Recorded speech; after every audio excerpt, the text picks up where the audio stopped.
Alright, today I have a record review purchase. I wanted to do what can you get for $25.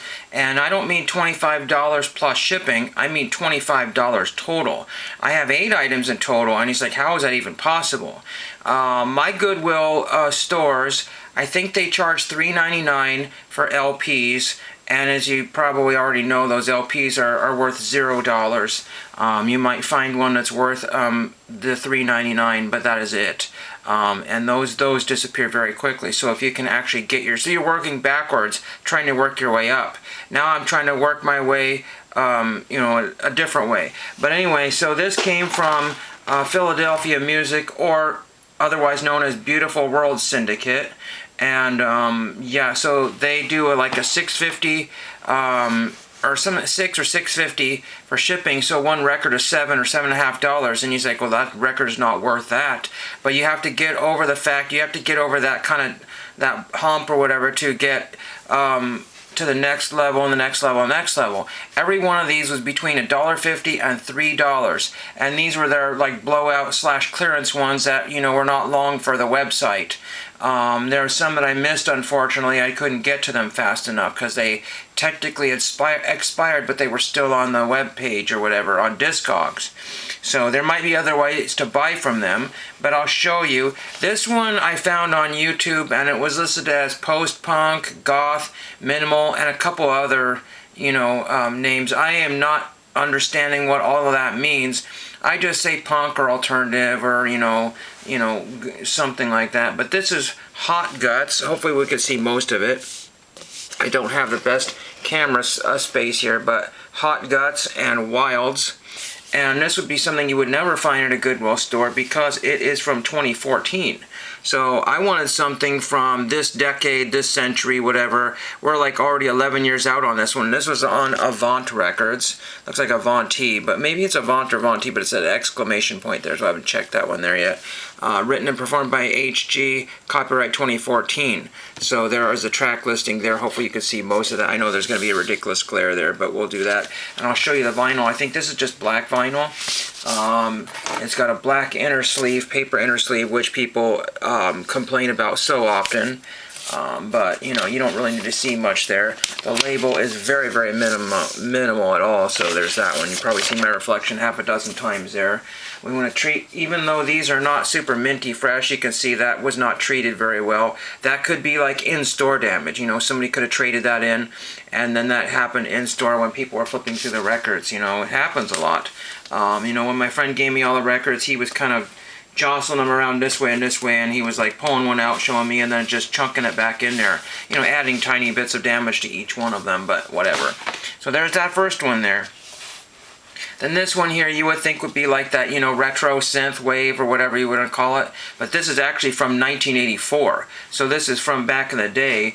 You might not know, but it says Blue Light on there. We'll try to get that Blue Light. The New Occupants.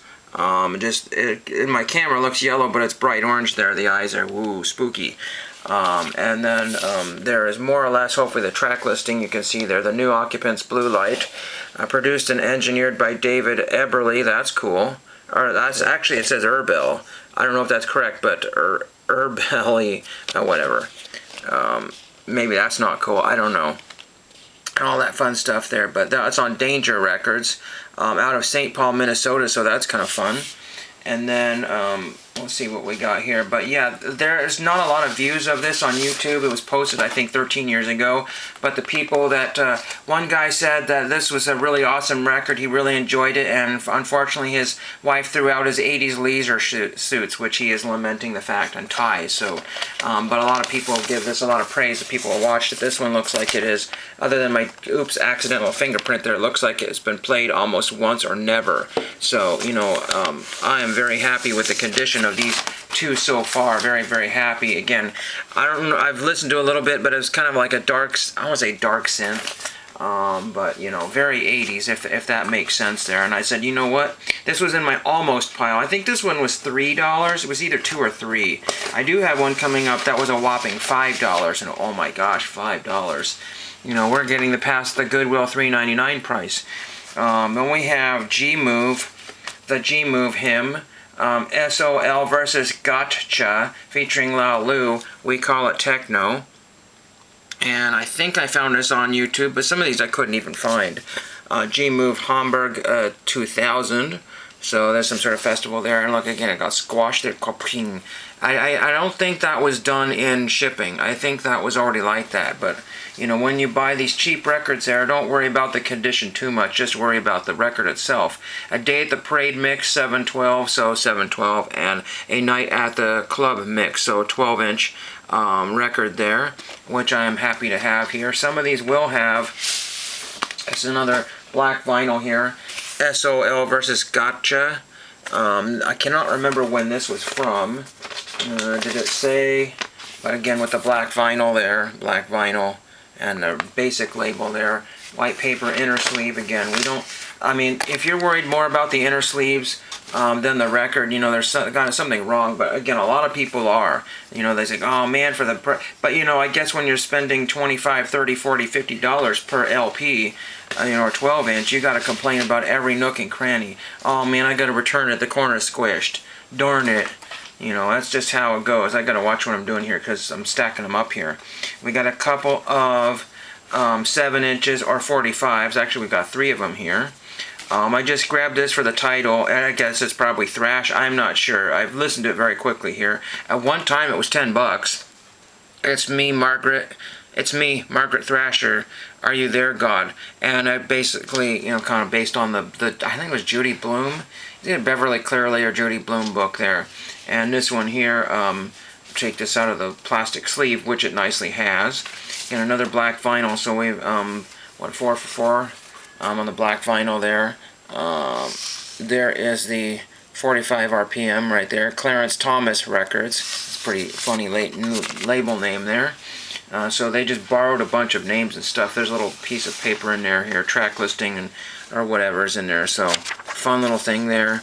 And I guess that is probably the band. Jules, Skidge, Gabriella, and Ann. So that's the people in the band there, Skidge and Jules. Good stuff there. Again, it was, you know, on the need to get it out of pile, so I purchased it, you know, for $1.50. And there were just so many, you know, question marks, maybes, and lots of other stuff. And I put my parameters, you know, for like the year 2000 and above or something like that. So that's what I think. I changed them around a few times, but I just wanted to get, you know, some more modern stuff because I don't have a lot of new stuff in my collection. Then we've got Falling James Band. I'm trying to think of where they're from. It says new, oh my gosh, new Ringzia, oh I can't read that now, or I don't know what that is, but there's the Falling James Band, so there's that one. At one time it was $3.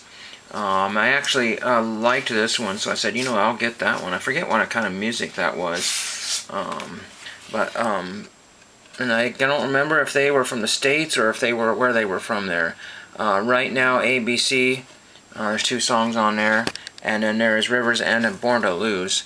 Again, it's funny how the title's all chopped off there.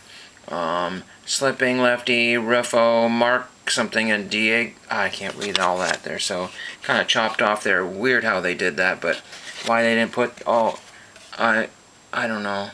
VX, CH, CH, BS, BT, whatever all that is, I have no idea. What label that was, I'm not exactly sure, but Falling James Band, anyway, whatever that is. I won't dwell on that one too long there. Again, I just, you know, sometimes you just also like the cover too.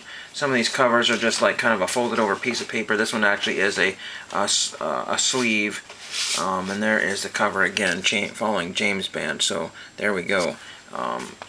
I found a performance of them on YouTube, I believe is what happened, and that's how I was able to discover some of these. Some of these I just couldn't get, you know, the right mix. This one here is the Douglas Fir, some sort of alternative, I guess. My favorite thing, the Douglas Fir, just shows tracks there. You know, why would you be called a Douglas Fir? Probably because you're somewhere, you know, in the Northwest or whatever. I remember this is You Were Never Mine and Sometimes on there. Dark Years Records is what it came from, so if you know anything about them.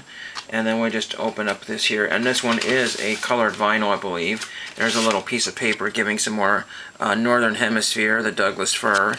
So somebody probably listened to it once, or, these record stores get, stuff that come in and they just, just throw it on their get rid of pile. There is the Douglas Fir.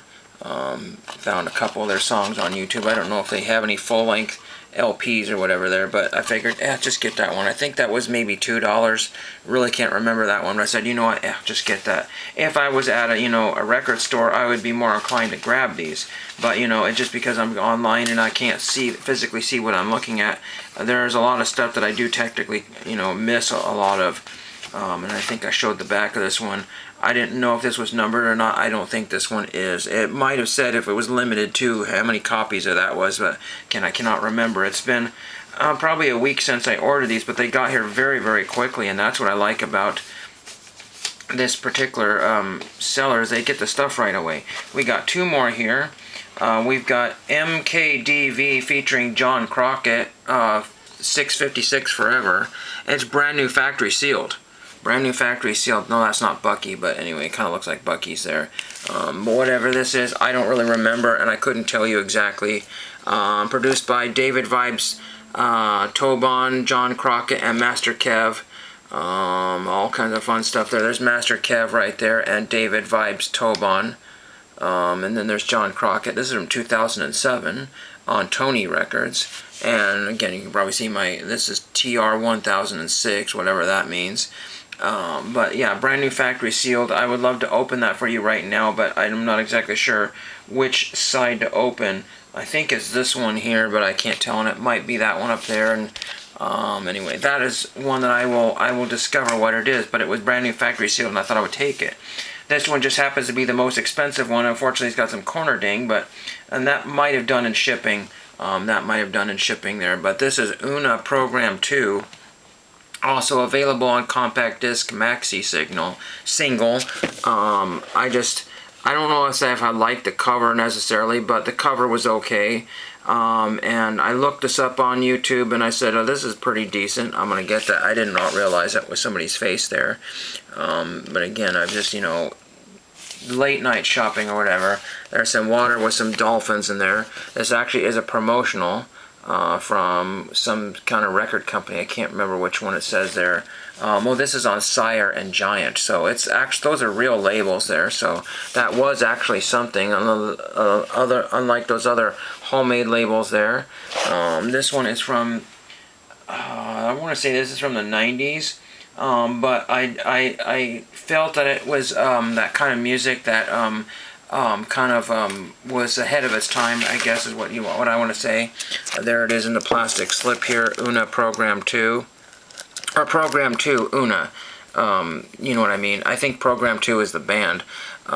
I think that's what that is. Again, it was very hard to research this stuff because I could barely even find this as well.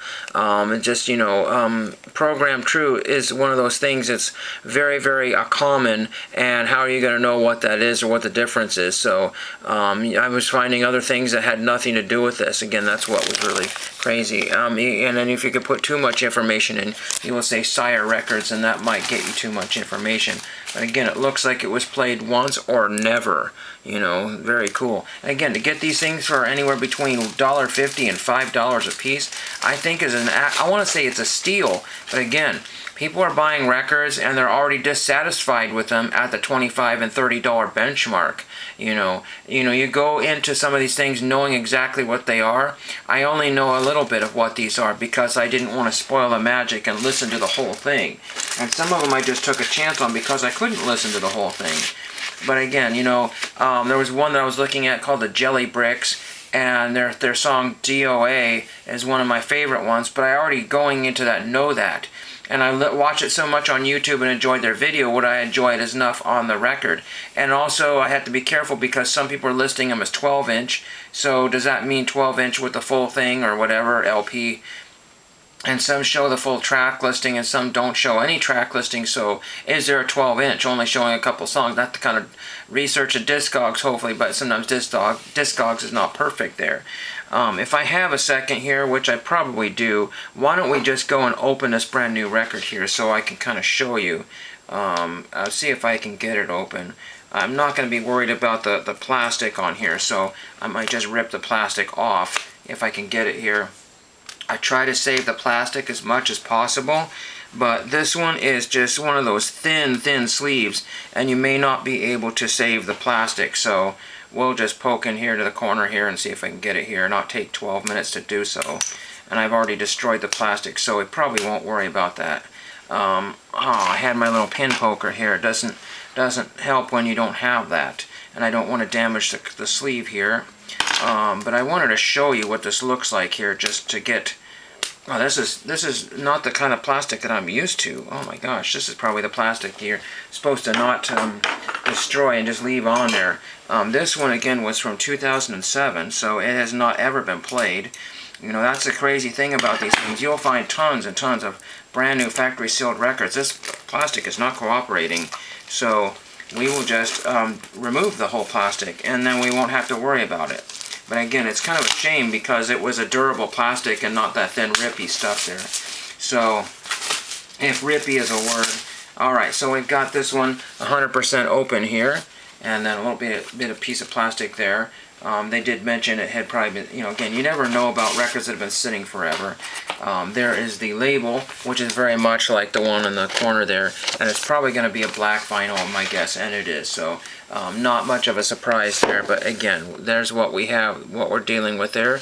Well, I might do a review on one of these or two. We'll see. I'm not good at reviews, but I will let you know what my favorite ones are and what I dislike, but I'm pretty sure that I'll like every one of these. Hope you enjoyed that, and thank you for watching. $25 for all of that. No, that included the shipping. How crazy is that? Thank you for watching.